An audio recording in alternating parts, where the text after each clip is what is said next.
자, 오늘은 우리가 다 아는 것처럼 추수감사주일입니다.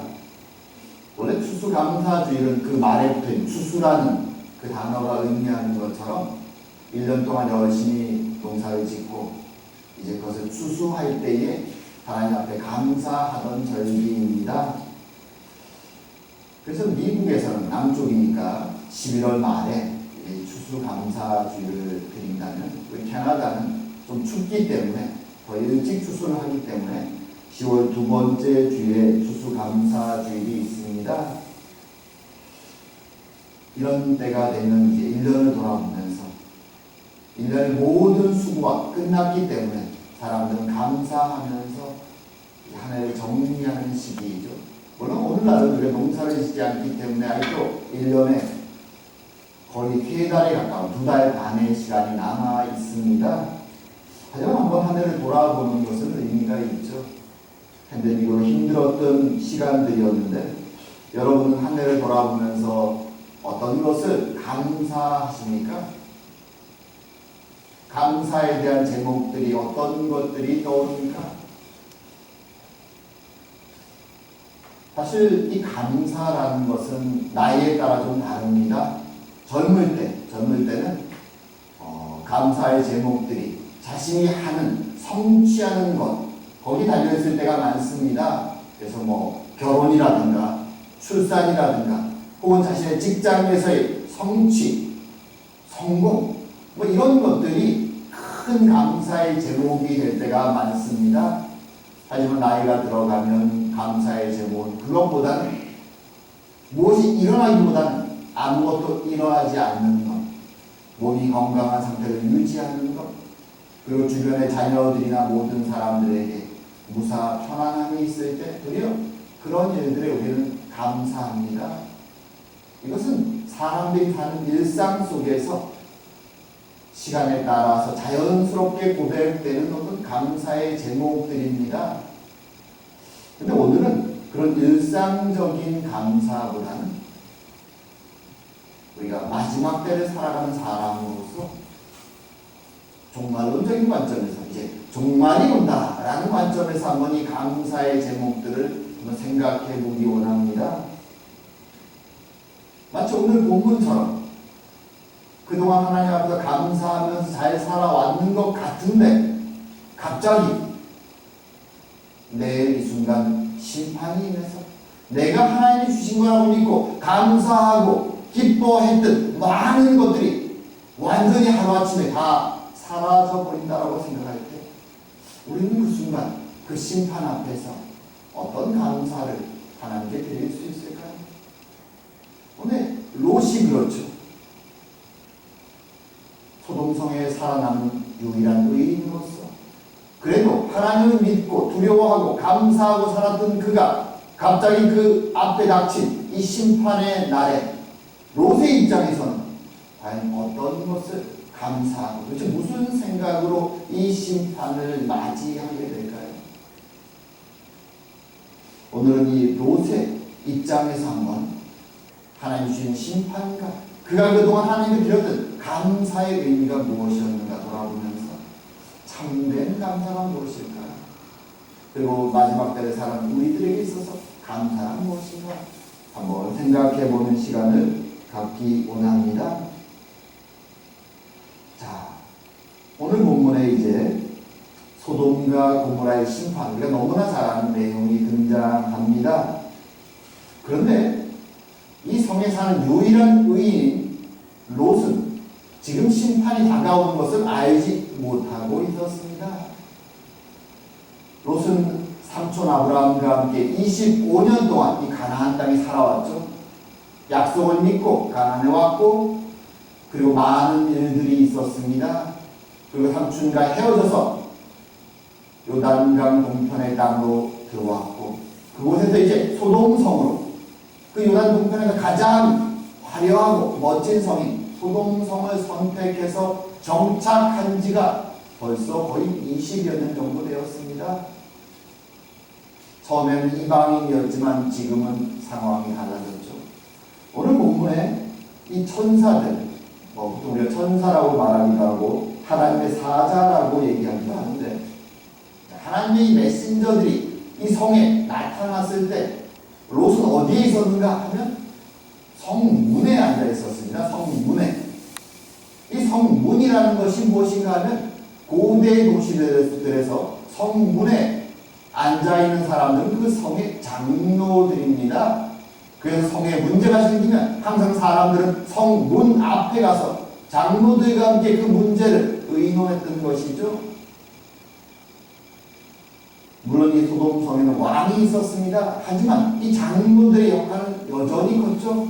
그 성에 대한 여러 가지 작은 일들을 판단하기도 하고 때로는 재판을 하기도 하고 왕에게 조언을 하기도 합니다. 이방인이었던 롯이 20년이 지나서 이제 그 장로들의 자리에 앉아있다는 것은 그가 그만큼 부유해졌고 세상적으로 말하면 출세하고 성공한 삶을 살고 있었다는 것이죠. 요단 동편에서 가장 큰 성 소돔성에 들어와서 20년이 지난 지금 그는 성공한 사람으로 그 성에서 유력한 자로 살아가고 있었습니다. 그리고 다른 한편으로 볼 때 그는 그 성에 사는 유일한 하나님의 백성이었죠. 유일한 의인이었습니다. 그래서 하나님의 사자들이 그 성에 나타났을 때 롯은 바로 알아봅니다. 아, 하나님의 사람들이 왔구나. 그래서 그들을 대접하죠. 그리고 심지어 하나님의 사람들이 그 저녁에 그 밤에 자신들은 거리에 광장에서 이 악한 자들의 모습을 지켜보겠다라고 말하지만 롯은 그 밤에 소돔성에서 어떤 악한 일이 벌어지는지를 잘 알고 있었습니다. 그래서 극구 만류합니다. 안 됩니다. 이곳에 계시면 안 됩니다. 그리고 그들을 강요해서 모시고 자신의 집으로 가서 발을 씻기고 저녁을 먹이고 잠자리를 제공합니다. 말하자면 롯은 하나님을 경외하는 자였죠. 그래서 하나님의 사람들이 나타났을 때 그처럼 열심히 그들을 섬기려고 하는 것입니다. 심지어 악한 자들이 이 하나님의 사람들을 내놓으라고 밤에 몰려와서 문을 두드릴 때 그는 나가서 안 된다. 이 사람들은 나의 손님들이다. 차라리 나의 처녀 딸들을 내놓겠다라는 이상한 제안을 할 정도로 하나님의 사람에 대해서 그는 보호하려고 굉장히 애를 씁니다. 말하자면 그는 항상 하나님이 누군가 깨어있는 것이죠. 생각하고 있었던 사람이죠. 그래도 믿음이 있는 사람이었습니다. 그런데 그런 롯 앞에 오늘 본문에서 상상하지 못했던 일이 벌어지는 것이죠. 하나님의 사자들이 나타나서 심판을 선포합니다. 정말 하늘이 무너지는 것 같은 경험일 것입니다. 생각해 보십시오. 그동안 롯은 잘 살아왔다고 생각합니다. 그래도 하나님의 축복으로 내가 이렇게 부유해지고 영향력 있는 사람이 되었다고 생각합니다. 그래서 감사하게 있었죠. 자신이 소유한 모든 것이 하나님의 선물이고 축복이고 감사하다고 느꼈는데 갑자기 하나님의 사자들이 나타나서 이 소돔성의 모든 것을 하나님 말하실 것이다. 심지어 하나님이 축복으로 주셨던 감사했던 나의 자랑이었던 그 부유함과 모든 것을 하나님이 쓸어버리시겠다고 말합니다. 이것이 무슨 일입니까? 얼마나 당황스러울까요? 분명히 하나님이 주신 거라고 감사하고 기뻐하고 자랑스러워했던 그 모든 것을 하나님의 사자들이 나타나서 멸망한다고 말했을 때 롯은 도대체 왜 이런 일이 나에게 일어났을까? 당황스러울 것입니다. 그리고 천사들의 말처럼 그는 모든 것을 다 잃어버리죠. 심지어 그의 아내도 죽습니다. 오직 그의 몸과 그리고 두 딸만이 간신히 살아남습니다. 도대체 어디서부터 무엇이 문제가 된 것일까요? 오늘 본문을 곰곰이 보고 그리고 우리가 그동안 살펴왔던 창세기의 내용을 잘 보게 되면 오늘 이 본문에 몇 가지 원인이 있습니다. 롯에게 이런 불행이 닥친 몇 가지 원인이 있죠.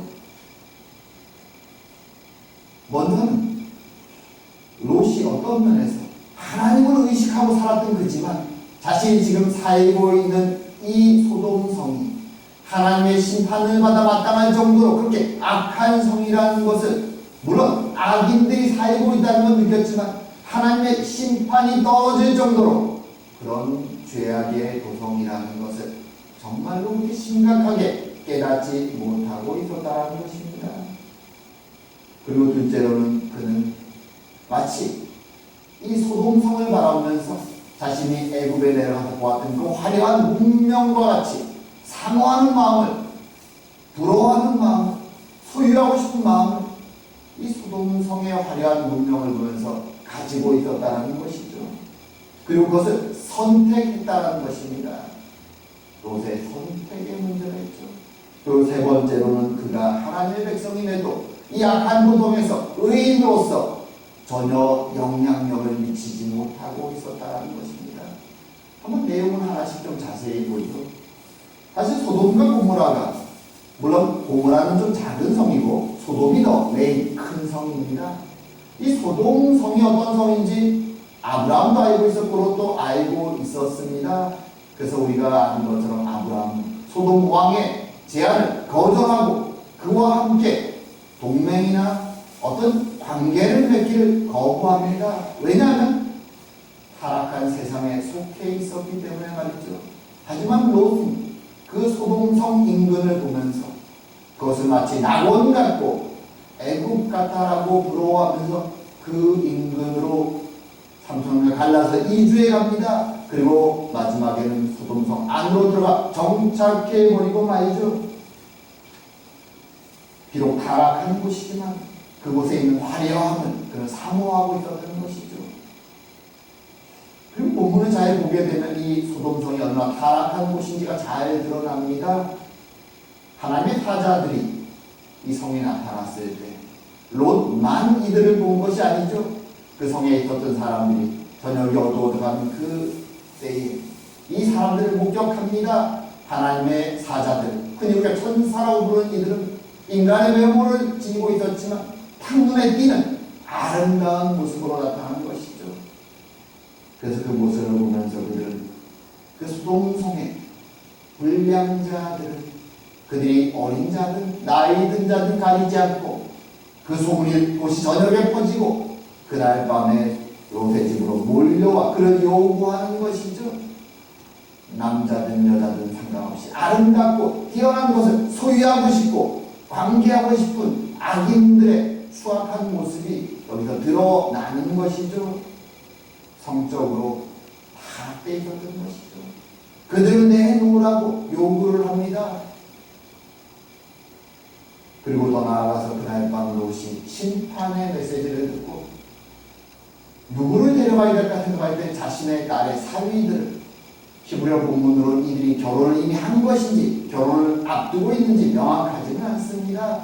하지만 이미 약혼한 관계 이상이기 때문에 사위라고 해도 전혀 문제가 없죠. 사위들을 찾아갑니다.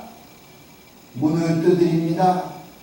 그리고 그들을 그 밤중에 깨워서 하나님의 메시지를 전하고 떠나자라고 말하죠. 하지만 그 사위들은 비웃습니다. 지금 농담하세요? 나이가 너무 드셨나? 감쪽에 찾아오셔서 이상한 이야기를 한다고 말합니다. 장인이 얼마나 다급하면 그 밤에 왔을까? 라고 생각하지 않는 것이죠. 자신의 장인 롯이 믿는 하나님이 특별한 신이라는 것을 알고 있었을 텐데 그들은 이 롯의 말에 전혀 귀를 기울이지 않습니다. 그것은 바꾸어 말하면 롯이 그 성에서 가장 가깝게 여겼던 자신의 사이들에게조차도 전혀 선한 영향력을 미치지 못하고 있었다는 것이죠. 그들은 그냥 불경건한 이방인이었습니다. 여전히 말이죠. 그리고 또한 그 타락한 도성에 살다 보니까 롯 자신과 그의 아내와 그의 자녀들도 그 타락한 문화에 오염이 되어 갔습니다. 자신은 하나님의 백성이라고 느끼지만 어느 사이인가 점점 타락의 유혹에 빠져드는 것이죠. 그래서 천사가 이제 심판이 임했다, 빨리 떠나자라고 재촉하지만 떠날 수가 없습니다. 왜냐하면 이미 그 타락한 문화 속에서, 안락함 속에서 자신이 소유한 많은 재물에 너무 마음이 올인되어 있기 때문에 그것을 다 놔두고 떠날 수가 없습니다. 주저합니다. 천사가 그 가족들의 손을 강제로 붙잡고 끌어낼 때까지 나가지를 못합니다. 그리고 그렇게 강제로 끌어서 성 밖으로 나가서 길을 가다가 그의 아내는 천사가 절대로 뒤돌아보지 말라고 경고했음에도 두고 온 것들에 대한 미련을 버리지 못하고 뒤돌아보다가 소금 기둥이 되었죠. 그리고 그 두 딸들은 이제 자신이 알던 모든 소돔 사람들이 멸망한 것을 알고, 그리고 자신들이 결혼할 남자는 없다고 생각하며 아버지에게 술을 먹여서 근친 상간에 자녀를 낳게 됩니다. 하나님을 믿는 자로서 상상할 수 없는 죄를 범하는 것이죠. 소돔과 고모라의 사이다 보니 어느 사이인가 그들은 비록 입술로는 하나님을 믿는다고 말하는지 모르지만 그들의 의식 깊숙이 타락한 문화의 영향이 들어와 있었던 것입니다. 그리고 그것은 결국 그 가족을 죄의 길로, 멸망의 길로 빠뜨려 버렸던 것이죠. 롯은 사실 기회가 있었습니다. 물론 누구나 유혹에 넘어질 수 있죠. 아, 저곳이 멋있어 보이는구나, 좋아 보이는구나. 그곳에 갈 수 있습니다. 한 번 정도 넘어질 수 있습니다. 하지만 롯에게는 다시 한번 돌이킬 기회가 있었습니다. 메소포타미아의 군대가 쳐들어와서 포로로 되어 끌려갈 때 하나님은 아브라함을 통해서 롯을 구원해 주시죠. 그의 온 가족을 구원해 주십니다. 노예로 고난으로 끌려가던 그들을 말이죠. 그때 롯에게는 그것이 기회였죠. 그래, 내가 화려한 성, 비록 타락되었지만 발달된 롯을 사모해서 여기에 왔는데 내가 지금 경험한 이 전쟁과 패배와 포로의 삶이 무엇인가? 다시 하나님 앞에 내가 돌아가야 되겠구나. 다시 돌이킬 수 있었습니다. 하지만 그는 돌이키지 못하고 다시 소돔 땅으로 돌아갑니다. 하나님 나라와 세상의 구별을 분명히 했어야 되지만 그는 어느 사이인가 세상의 유혹에 빠져들었던 것이죠. 그리고 시간이 20년이 흐르는 동안 자신은 비록 하나님을 믿는다고 계속 고백하고 자신이 소유한 모든 재물이, 모든 명예가 하나님의 축복이라고 고백하고 감사의 삶을 살아있을지 모르지만 그것은 결국 욕망의 삶이었고 그리고 자신의 욕심을 따르는 삶이었던 것입니다. 그리고 그 앞에 떨어진 것은 심판의 아주 잔인한 그 현상을 목격합니다. 유황불이 하늘에 떨어집니다. 그들이 있었던 소알이라는 아주 작은 그 촌락 마을 하나를 빼고 그 인근의 모든 도시가 다 불바다가 되어버리죠. 롯이 자랑스러워했고 감사했던 그 모든 재물까지도 말입니다. 심지어 그의 아내도 죽음을 당합니다. 그와 그 두 딸만 간신히 목숨을 건진 그 구원, 오늘 성경 거기에서 이렇게 말하죠. 하나님이 그 지역의 성을 멸하실 때, 곧 롯이 거주하는 성을 엎으실 때에 하나님이 아브라함을 생각하사 롯을 그 엎으시는 중에서 내보내셨더라. 말하자면 삼촌 아브라함의 간절한 기도 덕분에 롯은 하나님이 기억하사 그 재앙 속에서 건져내어 구원해 주셨다라는 것입니다. 25년 전 롯은 아브라함과 함께 하나님의 약속을 믿고 형제들과 모든 친척과 자신이 살던 곳을 떠나서 가나안으로 옵니다. 하나님의 약속을 믿고 말이죠. 하지만 시간이 흘러 25년이 지났을 때 한 사람 아브라함 동일한 약속으로 왔지만 그는 믿음을 지켰고 믿음의 조상이 되었고 그리고 중보자가 되어 죄인들을 중보하는 그리고 귀한 하나님의 사명을 감당한 자가 되었습니다. 하지만 롯은 동일한 약속을 붙잡고 왔지만 세상을 욕심내고 세상의 것들을 부러워하고 그것을 따라 걸어갔다가 그 멸망 앞에서 모든 것을 잃고 간신히 자신만이 살아남는, 다른 말로 부끄러운 구원을 경험하는, 그리고 두려움 속에 떠는 그런 모습으로 우리 앞에 보여지고 있다는 것입니다. 오늘날 말한다면 이런 롯의 신앙은 기복주의 신앙이라고도 말할 수 있습니다. 처음에는 하나님의 은혜를 경험하고, 그래 하나님의 은혜, 하나님만이 살아계신 분이야 라고 믿고 하나님을 따라가는 것 같지만, 시간이 흐르면서 어느 사이인가 하나님이 이 땅에 주신 약속이나 우리들에게 주신 사명은 까맣게 잊어먹고 오직 이 세상에서의 성공을 바라보고 나의 이익만을 바라보고, 하나님은 단지 나에게, 나의 이익에, 나의 성공에 도움을 주시는 분으로 생각하며 열심히 기도하고 간구하고 주신 것을 감사하며 그것이 하나님의 축복이라고 자랑하면서 살아가는 신앙의 모습, 그런 신앙의 모습이 기복주의이고 롯이 살았던 모습이고, 오늘날 교회들 안에도 그런 신앙의 모습들이 많죠. 어떤 교회들은 아예 그런 기복주의 신앙을 부추깁니다. 교회에 나와 기도하면 세상에서 성공하고 출세합니다 라고 그것을 캐치플랜처럼 내거는 교회들도 있습니다. 하지만 오늘 본문이 보여주는 것처럼 그것은 하나님이 우리를 부르신, 아브라함을 부르신 목적이 아닙니다.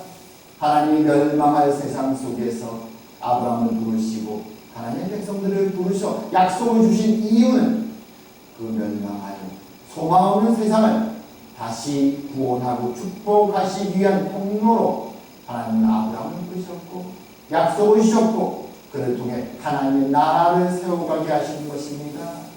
그리고 그 약속을 이루시기 위해서 하나님은 그의 사랑하는 독생자를 십자가에 죽게 하시기까지 최선을 다하셨던 것입니다. 그리고 이제 우리에게, 하나님 백성들에게 타락한 세상, 멸망이 다가오고 심판이 다가오는 그 세상 가운데 생명의 진리를 들고 하나님의 영광과 그 빛을 들고 그리스도의 좁은 길을 따라 걸어가기를 원하시는 것입니다. 이 세상에 물론 살 때 우리에게는 돈도 필요합니다.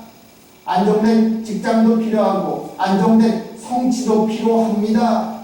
그래야 살아갈 수 있습니다. 하지만 가장 중요한 것은 무엇인가 하면 세상에서의 그 성공이, 돈과 명예가 우리의 삶의 목적이 아니라는 것이죠. 많은 것을 소유했다고 생각해도 이 세상에 속한 것은 하나님의 때가 되면, 오늘 본문에 롯이 그러했던 것처럼 다 없어지는 것들입니다. 그래서 우리는 스스로에게 매일매일 돌아보며 질문해야 되는 것이죠. 과연 오늘 나는 무엇을 위해 기도하고 있는가? 나는 무엇을 하는게 감사하고 있는가? 지식적으로는, 생각으로는 하나님이 주신 이 진리를, 그리스도의 십자가의 은혜를, 구원을 내가 감사하고 믿고 살아간다고 말하면서도 혹시 나의 마음속 깊이에는 나도 모르는 새에 세상 사람들처럼 욕심을 따라서 세상의 방식을 아무 죄책감 없이 따라가면서 롯의 가족이 그러했던 것처럼 그렇게 혹시 세상 길을 가고 있지는 않은지 우리에게 질문해 보는 것이 필요합니다. 그리고 우리 시선을 바로잡고 믿음과 소망과 사랑을 우리에게 주신 그 하나님의 진리를 붙잡고 하나님과 동행하며 매일매일 참된 소망이 이곳에 있는 것이 아니라 하나님께 있다는 것을, 참된 생명이 그분께 있다는 것을 기억하면서 이 길을 걸어가야 되는 것입니다. 이제 말씀을 맺을까 합니다. 오늘 본문 소돔성에는 10명의 의인이 없어서 결국 하나님의 심판이 내려집니다. 유일한 의인이라고 할 수 있는 롯은 비록 하나님을 믿는 사람이었지만 그는 그곳에서 20년이 넘는 시간을 살아가면서 스스로는 나는 하나님의 백성이고 하나님 나에게 축복을 주셨고 내 것을 감사하고 살고 있다고 고백하는지 모르지만 그의 삶과 그의 가족과 주변 모든 것은 소돔의 죄와 타락에 오염되어서 깊이 물속에 빠진 것처럼 빠져들고 있다는 것을 미처 그는 깨닫지 못했던 것입니다. 그리고 하나님의 심판이 임했을 때 그는 하나님의 구원의 복음을 든 그 약속을 든 자가 아니라 도리어 중보자된 삼촌 아브라함의 기도 덕분에 그 심판 속에서 부끄러운 간신히 목숨만 살아남는, 자신이 자랑했던 모든 것을 잃어버리는 그런 부끄러운 구원을 받는 사람이 됩니다. 그리고 그의 모습은 우리에게 교훈을 주는 것이죠. 과연 우리는 무엇을 자랑하며 무엇을 감사하며 오늘을 살아갑니다. 하나님의 마지막 시간이 언제 끝날지 우리는 알 수 없습니다. 오늘 오실 수도 있고 내일 오실 수도 있고 그 시간 10년, 20년 더 길어질 수도 있습니다. 하지만 중요한 것은 하나님 우리를 통해서 이 타락한 세상, 심판이 임할 세상을 축복하시기 원하신다는 것입니다. 그래서 그 사명 때문에 우리를 불러주셨고 그리스도의 십자가의 은혜로 우리를 구원해 주셨고 세상 속에 세상 사람들이 모르는 생명의 길, 진리의 길, 하나님의 영광을 붙잡고 그것을 드러내며 살아가도록 우리를 인도해 주셨다는 것입니다. 그래서 오늘 우리는 우리가 소유한 하나님의 구원과 진리와 하나님의 동행하심을 참으로 감사하며 오늘 하루하루 삶을 그런 마음으로 살아야 될 것입니다. 참으로 이런 은혜가 우리의 삶 가운데 넘치기를 주의 이름으로 축원합니다. 기도드리겠습니다. 사랑과 은혜의 하나님 아버지, 우리를 부르신 하나님, 우리를 구원하신 하나님, 우리를 축복하신 하나님, 하지만 이 세상에 대해 성공을 위해서가 아니라 이 세상의 멸망에 있는 사람들을 구원하기 위해서, 우리를 축복하시기 위해서 우리를 불러주신 하나님 감사드립니다. 참으로 세상의 유혹이 날마다 얼마나 거센지 모릅니다. 우리도 로처럼 세상의 축복과 화려함을 따라갈 때가 얼마나 많은지 알 수 없습니다. 그리고 나의 욕심을 채워주는 그 돈과 명예를 얻을 때 그것이 마치 하나님이신 축복인 것으로 감사하고 착각할 때도 얼마나 많은지 알 수 없습니다. 주님, 우리의 연약함을 불쌍하게 주시옵고 우리의 기쁨, 우리의 감사가 세상의 것들을 소유하기 때문이 아니라 하나님이 나의 아버지 되시고 나의 구원자 되시고 나의 보호자가 되시며 지금도 나와 동행하시기 때문에 그리고 부족한 우리를 통하여 하나님의 영광과 진리를 드러내시기에 감당할 수 없는 기쁨과 감사가 우리의 마음속에 넘쳐날 수 있도록 주님 축복하여 주시옵소서. 참으로 이 마지막 때 사랑하는 저희들에게 주님 우리의 힘으로는 그 믿음의 길, 좁은 길을 걸어갈 수 없사오니 주님 붙잡아 주시고 성령의 은혜로 감동하사 기쁨과 감사의 삶을 주님과 동행의 삶을 날마다 살아갈 수 있도록 축복하여 주시옵소서. 오늘 함께 하심을 감사드리오며 모든 말씀 예수님 이름으로 기도드립니다. 아멘.